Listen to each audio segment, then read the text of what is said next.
Olá, amigos! Está no ar Sindicep Entrevista, um espaço para discussão de temas relevantes para os servidores públicos e toda a sociedade. Você pode assistir na TV Alternativa, canal 19.1, no sábado às 8 horas, ou a reprise, domingo às 7 e segunda-feira às 8h30. Você pode acompanhar também em nosso site e em nossas redes sociais. No programa de hoje, vamos receber o advogado Arnaldo Vieira, da Assessoria Jurídica do Sindicep Maranhão. Na pauta, importunação e assédio no ambiente de trabalho. Doutor Arnaldo, seja bem-vindo ao nosso programa.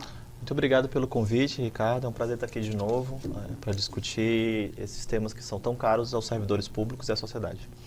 Doutor Arnaldo, o Brasil vive um momento complexo e com uma percepção de violência bem acima do comum. E, claro, isso se reproduz também nas relações de trabalho. Com muitas denúncias de importunação, quais comportamentos podem ser considerados impróprios e crime?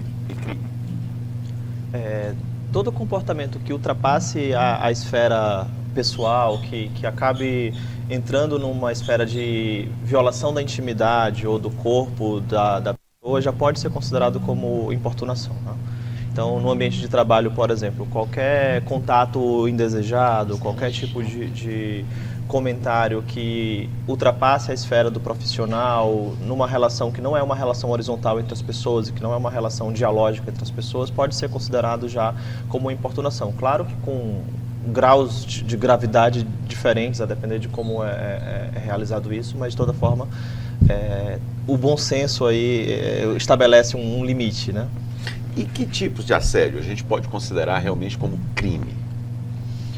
O assédio sexual, ele pode ser considerado como um crime, já passível de punição, e o assédio moral, a depender da situação, pode ser considerado como um crime, ou mesmo que não seja considerado como um crime, já é passível de uma indenização no âmbito civil, né? No âmbito de pagamento de danos morais, por exemplo. Ainda que não seja considerado crime, é considerado uma conduta contra o direito e, portanto, já merece uma atenção e já pode ser responsabilizado.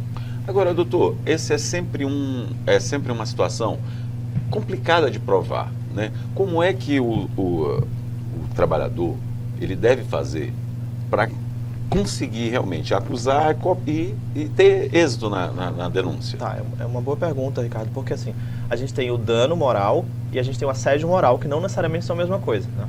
O dano moral ele pode ser isolado, mas para que a gente configure assédio, a gente precisa de uma prática reiterada. Como é que eu comprovo isso, né? No ambiente de trabalho, principalmente quando, por vezes, quem está praticando o assédio tenta fazer isso de forma isolada, tenta fazer isso de forma a separar a pessoa do ambiente para que ele possa fazer. Aí a coisa, se há uma reiteração dessa prática, a pessoa tem que procurar mecanismos de produção de prova. Por exemplo, prova testemunhal, né? Está sempre, quando em contato com o assediador, está sempre próximo de outras pessoas que possam eventualmente testemunhar a favor dela, né? O que aconteceu, como aconteceu, o que foi dito, o que não foi.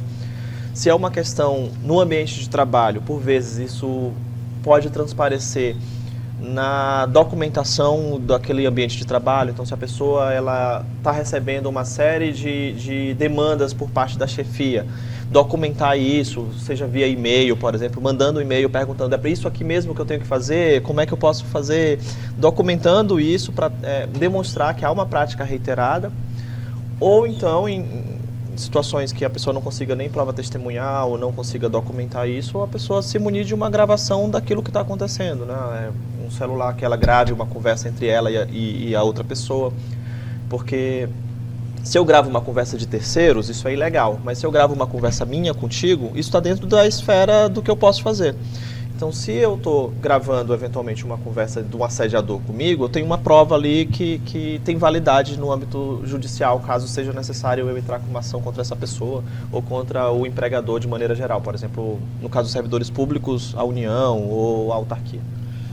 Agora, nesse caso específico do servidor público, ele precisa antes procurar fazer a denúncia dentro do próprio ambiente de trabalho, ou ele já pode procurar externamente, a própria polícia, no caso? Não é obrigatório que ele faça isso diante do órgão, mas é importante que ele faça isso diante do órgão para que o órgão tome conhecimento e os superiores tem a obrigação de fazer alguma coisa, sob pena de prevaricação, né? Então, assim, se eu tenho uma denúncia formal e eu faço isso junto da ouvidoria do órgão ou do setor de pessoal, eles têm essa obrigação de encaminhar essa denúncia para que seja feita uma sindicância, aberto um PAD, isso é importante.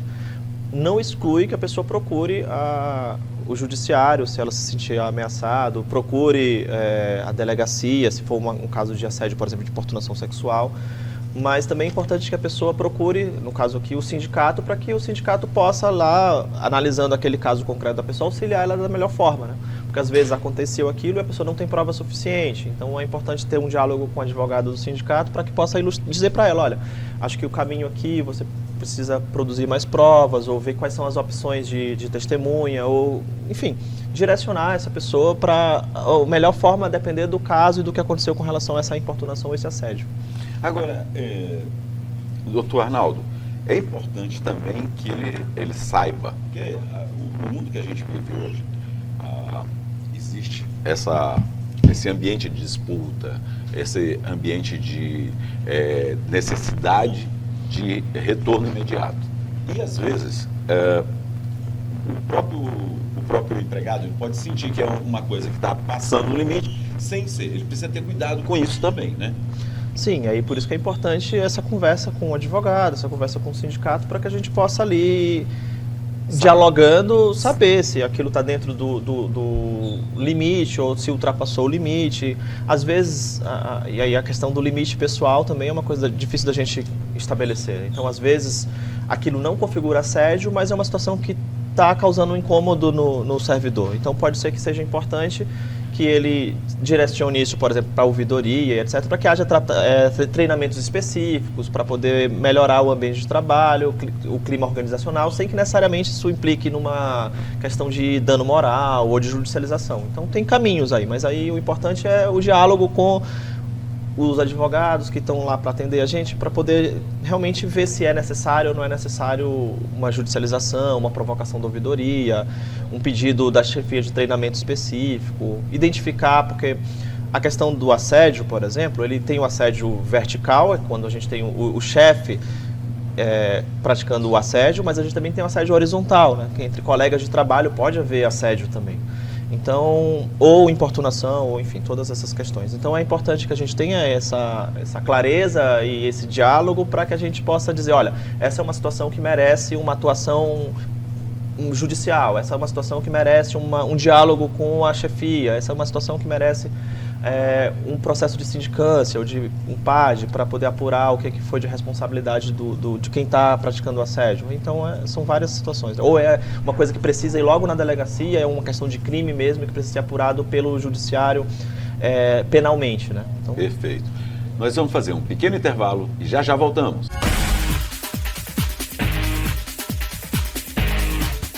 Servidor Público Federal, venha filiar-se ao Sindicep e participe do exclusivo Clube de Benefícios, criado especialmente para você. São dezenas de parceiros, da área médica ao setor de serviços, com descontos especiais para a família Sindicep. Garanta já para você e seus dependentes as vantagens de ser filiado ao Sindicep.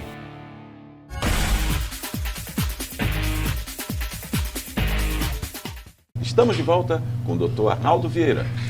Doutor Arnaldo, qual a diferença entre assédio moral e assédio sexual? O que diz a lei?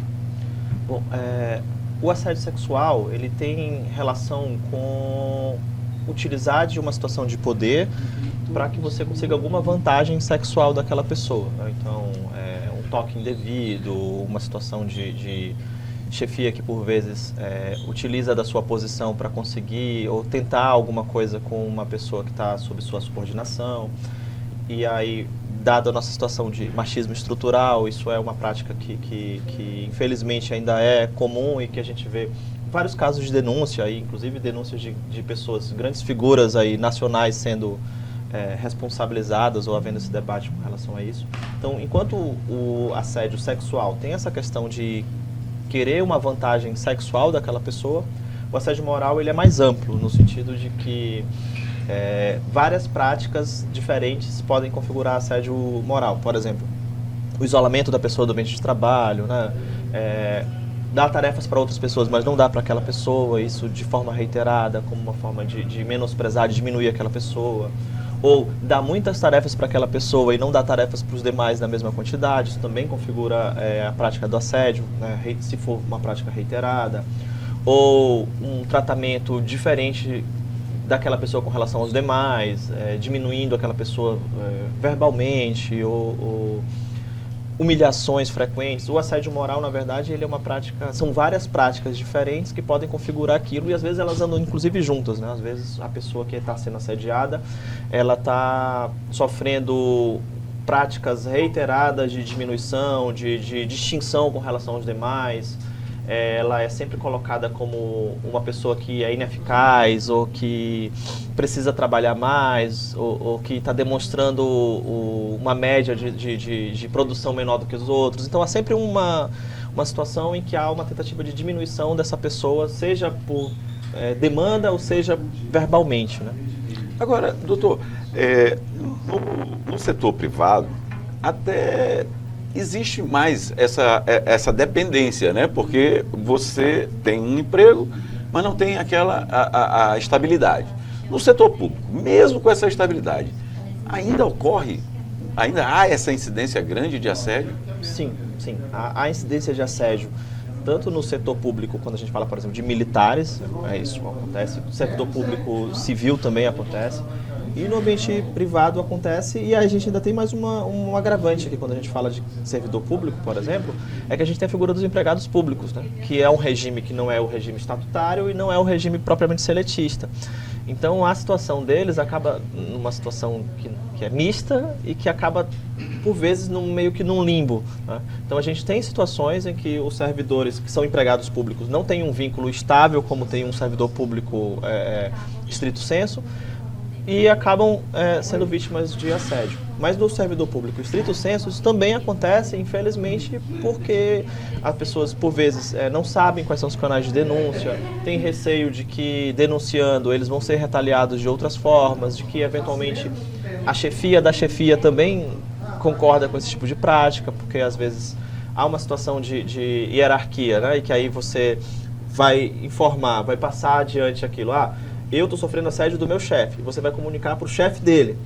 E você não sabe o que o chefe dele pensa, porque quem fala é ele, pelo chefe, né? Perfeito. Ele diz, não, mas o chefe concorda com essa prática, ele que mandou eu fazer de determinada forma, ele que disse para eu distribuir tal e tal tarefa. E às vezes a pessoa não tem condição de saber efetivamente isso, né? Então, o assédio, ele acontece, infelizmente, porque pessoas utilizam da sua posição para poder se valer das outras, né? Agora, doutor Arnaldo, aí como o trabalhador pode ter garantia de que não sofrerá retaliação ao denunciar? Como é que ele pode fazer para que ele tenha essa garantia? Então, infelizmente, dar um 100% de garantia de que isso não vai acontecer é impossível, né? A gente não tem como fazer isso. Mas o que a gente pode dizer é, o servidor que se sentir prejudicado, ele precisa procurar o sindicato, exatamente porque o sindicato, atuando em nome dessa pessoa, tem condições de auxiliá-lo nessa blindagem, nessa proteção, tanto jurídica quanto política, para que esse tipo de prática ela se extingua, né? Então, se uma pessoa está se sentindo assediada, procura o sindicato, conversa com a direção, conversa com os advogados para realmente checar, isso aqui é uma prática de assédio? Se é uma prática de assédio, o que pode ser feito a respeito disso? Porque se aquela pessoa está te assediando, ela vai assediar outros, então não é uma questão individual, não é... E aí é um problema que às vezes a pessoa se sente culpada pelo assédio por vezes, porque é uma individualização e a pessoa às vezes se sente tão diminuída quanto estão tentando fazer, né, quanto a chefia está diminuindo ela, mas não é individual e não é culpa da pessoa, né? A culpa é de quem está assediando, e aí a necessidade de uma organização coletiva, e por isso o sindicato, por isso a questão da judicialização. Agora, doutor, o senhor fala uma coisa interessante, quer dizer, quem pratica isso não pratica uma vez só, nem só com ele. Então, talvez isso também seja uma brecha para encontrar provas também, né? Exatamente, porque se uma pessoa foi assediada, dificilmente ela foi a única assediada por aquela pessoa. Pode ter um histórico ali, pode ter outras pessoas que se sentiram na mesma condição e às vezes não procuraram denunciar por receio, pelas mesmas coisas. E aí pode ver quando tem casos de denúncias aí grandes com relação a assédio moral e sexual, costumam aparecer outras pessoas depois dizendo, isso aí aconteceu comigo também lá atrás, e aí resgatar isso. Então, talvez esse diálogo é importante, a pessoa tornar isso público, mesmo assim com cuidado, claro, devidamente na conversa com a direção do sindicato, com os advogados, porque isso pode ter um fio ali que a gente puxe outras situações e que, na verdade, aquela pessoa não só está ajudando a resolver o problema individual dela, mas um problema coletivo e um problema não só para as vítimas, mas para o serviço público de maneira geral, né? Porque uma pessoa que está fazendo isso, ela está prejudicando a população como um todo. Como um todo, claro. Nós vamos fazer mais um pequeno intervalo e já voltamos. Servidor Público Federal, venha filiar-se ao Sindicep e participe do exclusivo Clube de Benefícios, criado especialmente para você. São dezenas de parceiros, da área médica ao setor de serviços, com descontos especiais para a família Sindicep. Garanta já para você e seus dependentes as vantagens de ser filiado ao Sindicep.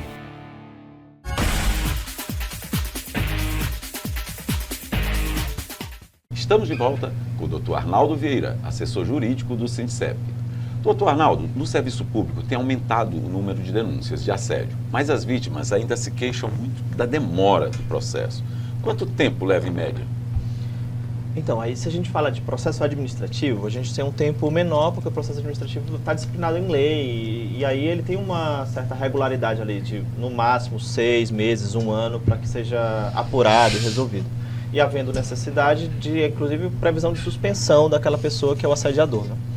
Agora, quando a gente fala de processo judicial, realmente o ritmo é outro. O processo judicial, ele demora, ele é um processo lento. Por quê? Porque aquela pessoa que denuncia, ela vai apresentar as provas dela, o juiz vai ter que intimar o assediador, e no caso, se for servidor público, intimar a união, porque o processo tem que ser contra o órgão e não contra o indivíduo, se for um processo em âmbito de indenização, né? E aí, esse processo, a pessoa vai ter que responder, vai ter que ter audiência para produção de prova, ouvir testemunha. Então, é um ritmo realmente demorado. Mas, a depender da gravidade da situação, a depender dos caminhos que podem ser encontrados, há a possibilidade de afastamento daquela pessoa que está na prática do assédio. Há a possibilidade de um acompanhamento mais próximo daquelas atividades para saber se aquilo vai voltar a acontecer esse intervalo do processo, né? Que acho que é a grande preocupação das pessoas, né? Saber se, denunciei e eu vou ficar aqui convivendo com essas pessoas durante todo esse tempo. Isso. É uma preocupação razoável e é importante que as pessoas procurem, aí, mais uma vez, né? Conversar com o advogado, ver quais são as opções. O caminho político do sindicato é um caminho importante, porque o sindicato estando presente, acompanhando, com toda certeza, esse tipo de prática, ela não vai ocorrer da mesma forma, com a mesma frequência, porque a gente vai ter ali uma presença que vai poder denunciar em outras instâncias esse tipo de prática, de conduta. Então é importante que a pessoa saiba que tem um ritmo que demora, por vezes, a depender da situação e a depender do processo, mas que ela precisa procurar o espaço onde ela seja amparada, que seria o espaço do sindicato, o espaço do Ministério Público, no caso de denúncias que são mais graves, para que qualquer conduta futura ela seja coibida por parte do... Agora, doutor Arnaldo, assim, o servidor, ele se sentiu, né, importunado, e aí ele procura procura a chefia para denunciar. Existe alguma proteção para ele enquanto esse processo é aberto em relação ao suposto abusador? Isso é possível, mas isso vai depender, obviamente, do pedido e da avaliação que vai ser feita pela chefia. Porque se há uma denúncia de uma prática que lese o direito do servidor, tem que haver uma abertura de sindicância. E havendo prova suficiente, há a possibilidade, há a necessidade, na verdade, não só a possibilidade, mas a necessidade de suspensão daquela pessoa daquela atividade, enquanto se apura. E aí essa suspensão ela pode implicar nesse intervalo aí necessário para essa pessoa. É uma gambiarra da Caso porra. isso não aconteça, aí há necessidade de eventualmente judicializar, de eventualmente procurar o Ministério Público, procurar outras instâncias que possam pressionar a chefia para que faça isso e para que acompanhe, para que esse contato que antes acontecia dessa forma com assédio, que ele cesse, que ele não aconteça mais. É importante frisar novamente, né?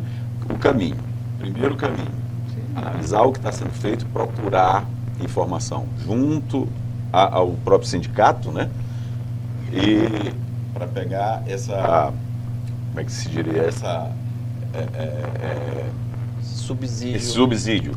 Para realmente, quando montar o processo, montar direitinho, não é isso? Exatamente, porque assim, como é uma prática que as pessoas tentam fazer, por vezes, de forma velada, né, de forma escondida, há necessidade de que a pessoa produza provas para se proteger e para também demonstrar de forma bem clara, eventualmente para a justiça ou para o órgão, que aquela pessoa é um assediador e está fazendo uma prática que ele não devia estar fazendo. E aí é importante que haja esse diálogo com o jurídico do sindicato, com o sindicato. E em relação a isso, doutor, é difícil? Como é que ele faz para acessar o jurídico do sindicato? Então, e o Sindicep tem plantão todo dia, durante a semana toda, né? A gente tem atendimento lá, tardes e manhãs, a depender do dia da semana. Então, por exemplo, segunda-feira e quarta-feira de tarde, os outros dias pela manhã, tem advogado lá para atender. A pessoa chega e a gente atende 10 pessoas por dia. Então, a gente tem 50 atendimentos aí por dia, por semana, no sindicato, né? E aí, se for questões mais urgentes, inclusive, que precisem de uma atenção mais cuidadosa, é só falar com a direção que a gente atende para poder encaminhar.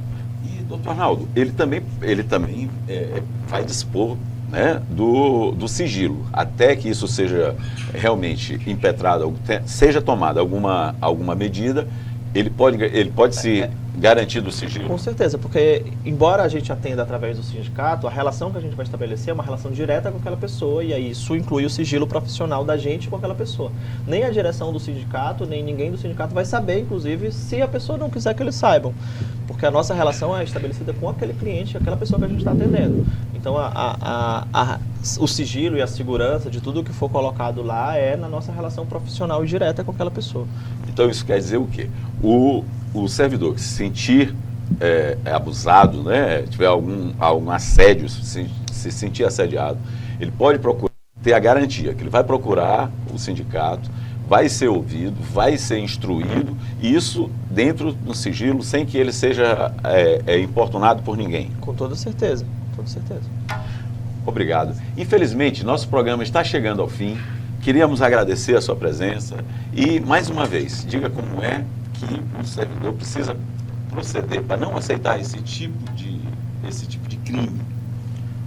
Como esse ato é um ato que tenta isolar a pessoa dos demais, o importante é que a pessoa, na verdade, se aproxime dos outros, seja através de um diálogo com seus colegas, seja a partir da direção do sindicato, desse diálogo coletivo, porque esse problema pode parecer individual, mas ele não é. Ele é um problema coletivo que precisa ser resolvido desse ponto de vista, do ponto de vista político, do ponto de vista jurídico, para que quem ainda tenta praticar o assédio dentro do serviço público seja devidamente punido e o serviço público funcione como ele deveria, né? Uma coisa que seja para todo mundo, inclusive para a saúde não só do trabalhador, mas para toda a população.